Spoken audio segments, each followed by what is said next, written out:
Halo Ray Bumi, kembali lagi bersama Sarjana Ngayal. Ini adalah alur cerita di film Mad Max tahun 2015. Salah satu film yang cukup sempurna dengan rating yang sangat luar biasa di IMDb. Jadi tanpa berlama-lama langsung saja kita ke ceritanya. Dikisahkan setelah perang pasca apokaliptik, manusia hidup tanpa akal sehat terkena dampak radiasi termonuklir. Orang-orang menjadi gila dan sakit, hidup dalam kemelaratan tanpa air dan persediaan makanan. Cerita akan berfokus kepada Meg, orang yang pernah menjadi polisi dan pejuang jalanan, bertahan hidup sendirian di hamparan semesta yang tandus, memakan apa saja yang ia temukan dan selalu dihantui oleh rasa bersalah tentang istri dan anaknya yang sudah meninggal dan tentang orang lain yang gagal ia selamatkan.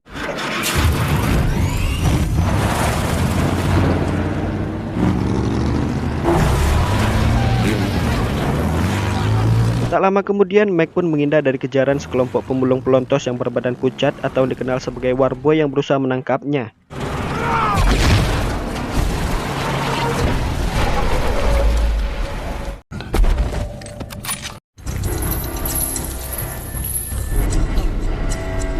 Warboy membawa Meg ke gua Mesa yang sangat tinggi, akan menggunakannya sebagai pendonor darah universal dengan golongan darah O negatif, dan saat ia akan diberi tanda menggunakan stempel besi panas, Meg pun melarikan diri melewati benteng yang sangat luas, namun dia kembali ditangkap. Dan inilah Mad Max Jalan Kemarahan.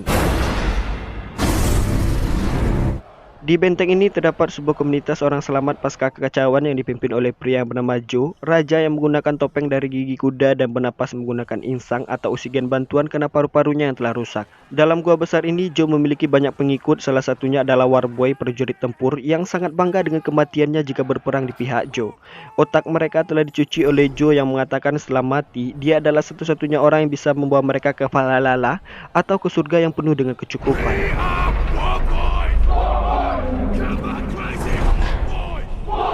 Selain itu, Joe juga memiliki hasil pertanian dan peternakan susu ASI dari ibu-ibu parubaya yang dijadikan sebagai minuman sehat untuk menghidupkan anak-anaknya dan dijadikan sebagai bahan impor-ekspor yang akan ditukar dengan keperluan lain. Tapi semua itu berbanding terbalik dengan rakyat yang hidup di bawah benteng. Mereka selalu hidup dalam kelaparan, kehausan karena sumber air yang mengalir dari dalam goa telah dibabat oleh Joe dan hanya memberikan semua orang beberapa tetes air dalam sehari agar mereka selalu hidup di bawah kakinya. Shit man.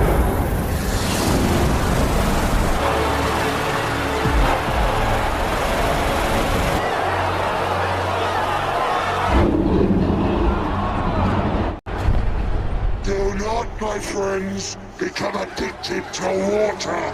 Di hari ini, Joe mengirimkan komandan importer Frioza, wanita yang sangat tangguh dengan satu tangan logam, membawa big rag atau mobil perang besar untuk menukarkan susu ASI dengan bahan bakar yang ada di Gaston dengan pengawalan Warboy dengan kendaraan kecil. I am your redeemer. Once again, I salute my Imperator Furiosa. Once again, we send off my war rig to bring back gasoline from Cashtown.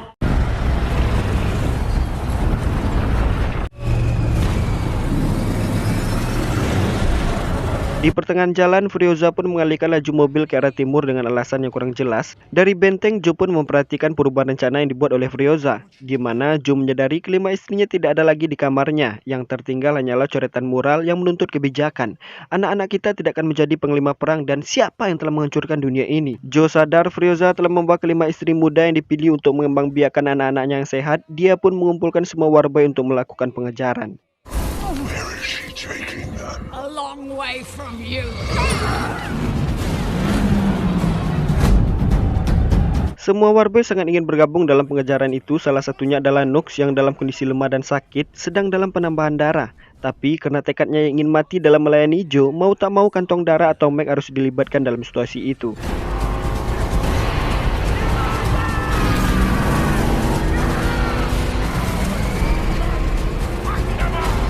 Sampailah saat dimana Frioza berhasil memasuki wilayah pemulung lain yang dikenal sebagai Bazer, ciri khas dengan mobil berduri.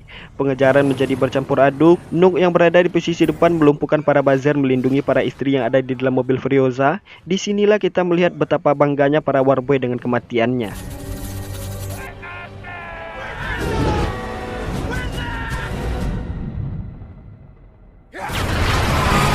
Frioza terus melaju melewati badai pasir untuk memindahkan Meg ke belakang sebagai penyeimbang. Saat itu Meg berhasil melumpuhkan rekannya. Para warboy banyak mati saat memasuki badai. Saat Nook melihat badai tornado pasir yang sangat berbahaya, dia pun mulai melakukan kamikaze, menumpahkan semua bahan bakar di dalam mobil, ingin meledakkan mobilnya di depan Big Red Furiosa. Meg yang masih punya akal sehat pastinya tak ingin mati konyol, menghalangi aksi Nook. Akhirnya mobil mereka ditabrak oleh Furiosa dan jatuh di dalam badai.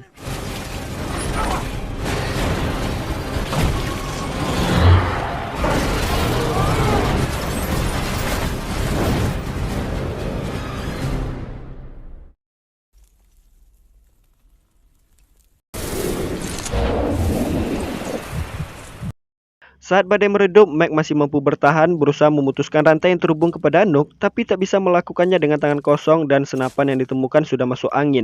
Max pun melihat satu mobil dari kejauhan, mau tak mau dia harus menenteng Nook ke lokasi itu.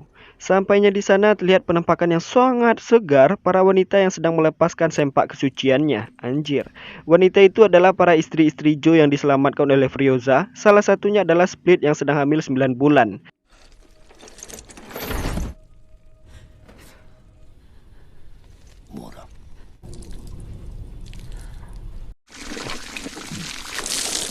Setelah mendapatkan air untuk melepaskan dahaga, Meg pun meminta satu gadis untuk memotong rantainya. Dalam upaya yang dilakukan, Furiosa menyerang Meg karena menduganya berada di pihak Joe. Perkelahian keras pun berlangsung hingga Nook sadarkan diri dan membantu Meg menundukkan Furiosa. Saat itu dari kejauhan, Joe bersama warboynya terlihat semakin dekat menuju posisi mereka. Meg meminta Nook agar memutuskan rantainya. Dia tidak tergiur dengan apa yang telah dijanjikan Joe jika berhasil membawa Furiosa dan para istri kembali, di mana dia punya tujuan hidup dan pendirian sendiri, berkelana ingin mencari tempat untuk menenangkan pikirannya. Going to the green place. Wait, is your...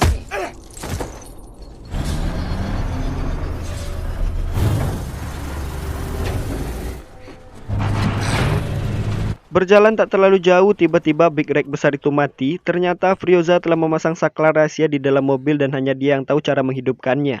Mau tak mau, Meg mengajak Furiosa bersamanya, tapi Furiosa tidak akan pergi tanpa para istri. Let's go.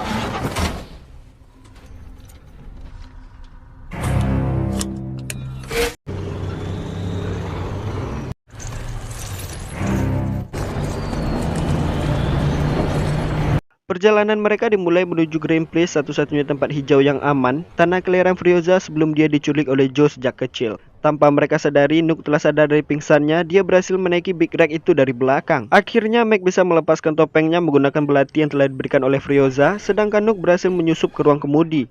Para istri tak menginginkan adanya pembunuhan kepada Nook yang dianggap telah terpengaruh dengan fatwa Joe.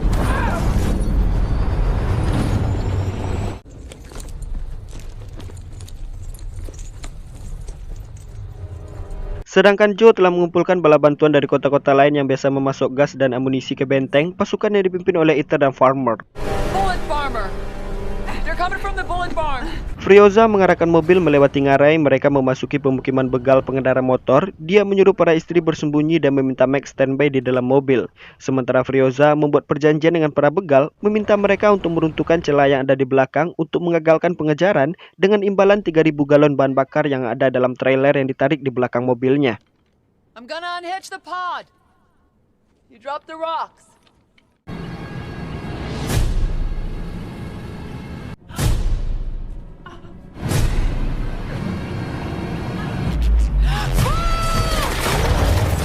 Setelah itu, Furiosa pun memberikan aba-aba kepada Meg agar kabur karena para begal sudah mengetahui kalau dia tidak sendirian.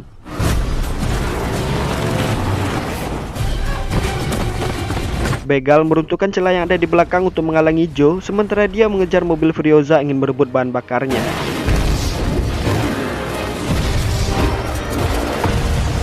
I got a wall boy! Says he was on the wall ring! You, I'm aboard. Sementara Joe dengan kendaraan off-road beroda besarnya mampu memanjat tebing batu tersebut. Terjadi pengejaran lain sementara para begal menghentikan niatnya melihat Joe dan melihat trailer bahan bakar itu sudah hancur.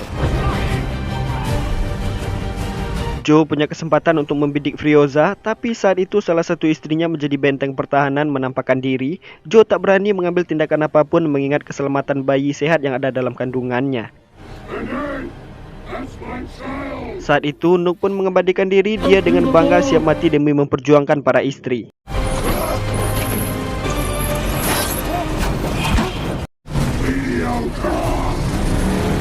Tapi Nux belum apa-apa sudah loyo. Joe terus berusaha ingin merebut aset berharganya, dan saat itulah salah satu istri tercintanya jatuh.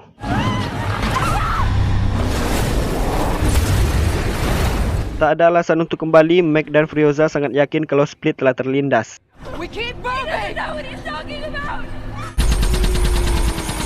Terlepas dari pengejaran yang sangat menegangkan, Furiosa ingin melakukan perbaikan, sementara Chica yang memeriksa bagian belakang menemukan Nux membentur-benturkan kepalanya.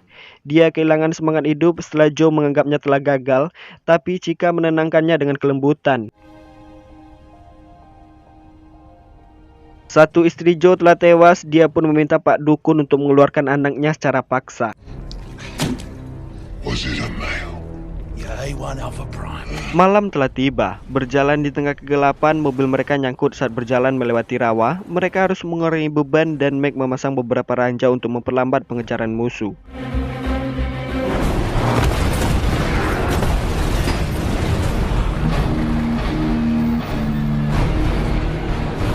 Terus bergerak melewati rawa, mobil Furiosa hampir mencapai dataran yang lebih padat. Saat itu Nux yang bersembunyi di dalam tank membantu mereka mengikatkan derek kepada pohon yang ada di depan.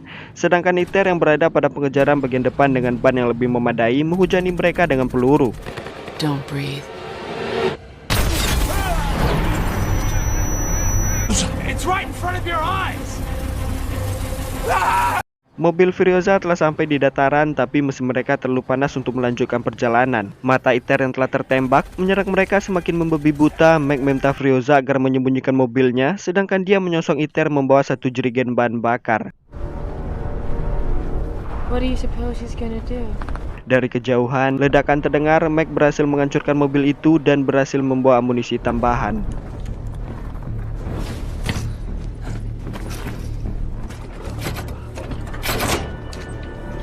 Setelah mendinginkan mesin, mereka pun melewati pemukiman yang tercemar yang dipenuhi oleh binatang-binatang aneh dan burung gagak. Pagi pun kembali datang. Furiosa berhenti melihat sedekat apakah tujuan mereka. Dari kejauhan, dia melihat kilauan dari sebuah tower. Dia pun merasa dia mengenali apa arti dari simbol itu. Mereka menghampiri tower itu lebih dekat. Ada seorang wanita yang sedang bugil meminta bantuan dari atas tower. Meg menyadari itu adalah sebuah jebakan, tapi Furiosa lebih memilih turun, memperkenalkan dirinya dari mana asal-usulnya dan siapa nama mak bapaknya. I am one of the Bubalini! I am the daughter of Mary Jobasa!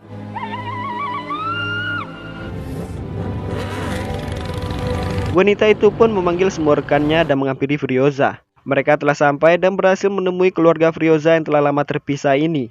Tapi saat Furiosa ingin mengajak semua orang ke tempat hijau, salah satu dari wanita tua mengatakan kalau Furiosa telah melewatinya. Dan itu adalah wilayah yang dipenuhi oleh burung gagak dan binatang-binatang aneh sebelumnya, di mana tujuan dan tempat pelindungan satu-satunya yang mereka harapkan telah hancur. Wilayah itu telah tercemar, airnya menjadi asam, tak mendukung lagi sebagai tempat untuk melangsungkan kehidupan. Malam hari, Furiosa menentukan kemana tujuan mereka selanjutnya, sedangkan Meg membuat peta untuk menentukan tujuannya sendiri. Furiosa telah membicarakan dengan semua orang dan mengajak Meg untuk bergabung untuk melanjutkan perjalanan dengan motor, menempuh hamparan padang garam dengan logistik untuk perjalanan 160 hari mencari harapan. Tapi Meg lebih memilih untuk mencari tempat bertahan hidup dan menenangkan pikirannya sendiri. I'll make my own way. Memperhatikan perpisahan mereka dari kejauhan, Meg kembali dihantui oleh anaknya yang selalu menuntut tanggung jawab.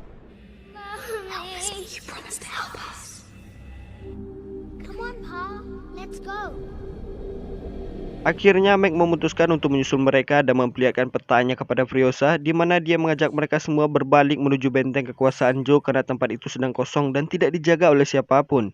Yang tertinggal di dalam benteng hanyalah para warboy yang sedang sakit, di mana mereka membuat keputusan hidup atau mati, berencana akan mengurung Joe di dalam ngarai dengan cara membalikkan Big Reg ini. Lalu mereka mengambil alih benteng kekuasaan Joe dengan membawa aset berharga, yaitu para istri yang dipercaya mempunyai keturunan terbaik. Dari kejauhan, para warboy dan Joe pun melihat Big Reg mereka kembali. Dia langsung sadar dengan tujuan Furiosa, langsung memberikan aba-aba kepada warboy yang telah berjaga-jaga di seluruh padang pasir untuk mengepungnya. They're going back to the Citadel.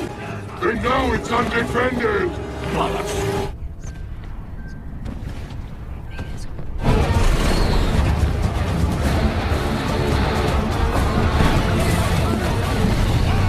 Jumlah mereka yang kalah banyak, sematang apapun strategi yang telah mereka rencanakan, benteng pertahanan mereka berhasil dirobohkan satu persatu.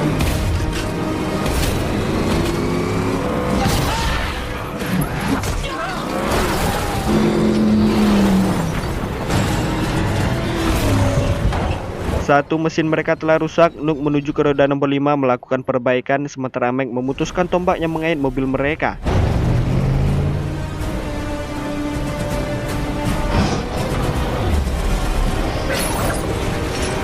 Si nenek yang melindungi para istri di dalam mobil sekarat terkena mesin pemotong. Satu istri berhasil diambil oleh Warboy, sedangkan Meg terkena anak panah di bagian jidat. Meg masih mampu bertahan menghentikan para Warboy yang menyerang Furiosa. Dia terjatuh hingga nyaris terlindas. Beruntung Furiosa memegang satu kakinya. Saat bersamaan, satu Warboy pun masuk dari sisi kanan dan menusuk pinggul Furiosa. Sekarang Nuk pun telah selesai melakukan perbaikan lalu menendang Meg kepada mobil Farmers kaki bengkak. Saat ingin kembali ke Big Rag ingin mengambil alih kemudi, Meg dihadang oleh Warboy dari mobil Guitar Hero. Furiosa memberikan kemudi kepada Nuk sementara dia ingin menaiki mobil Joe yang ada di depan Big Rag-nya.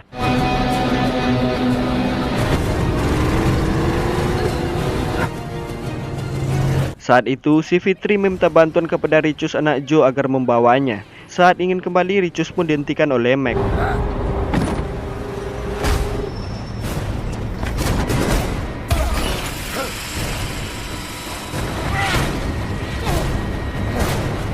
Sedangkan Fitri membantu Furiosa menaiki mobil Joe hingga di satu titik Furiosa mengait topeng Joe dengan tombak derek dari mobilnya sendiri. Dan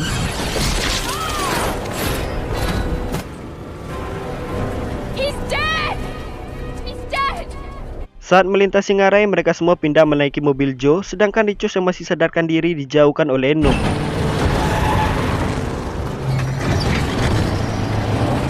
Dia semakin murka dengan pengkhianatan yang dilakukan oleh Nuk. Saat bersamaan, Nuk pun membalikkan Big Rag itu di depan gerbang ngarai sebelumnya, menutup akses hingga terjadi tabrakan beruntun.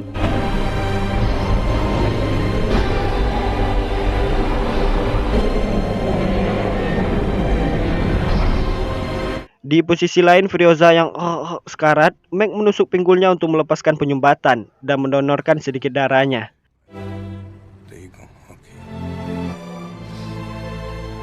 Singkat cerita, sampainya di benteng, Meg memperlihatkan jasad Joe yang telah tewas, dan itu membawa kabar gembira tersendiri bagi seluruh orang. Semua orang yang kelaparan mencabik-cabik jasad Joe untuk dimakan. Mulai sekarang, tak ada lagi batasan dari setiap kalangan, keadilan berlaku bagi seluruh rakyat, dan semua orang dapat menikmati apa yang harus dimiliki.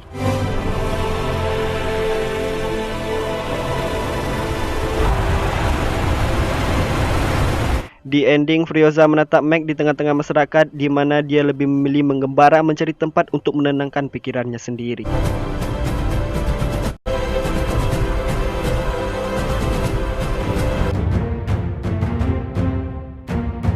Oke rakyat bumi, itulah alur cerita dari film Mad Max tahun 2015 dan semoga kalian terhibur. Jangan lupa like, comment, share, dan subscribe.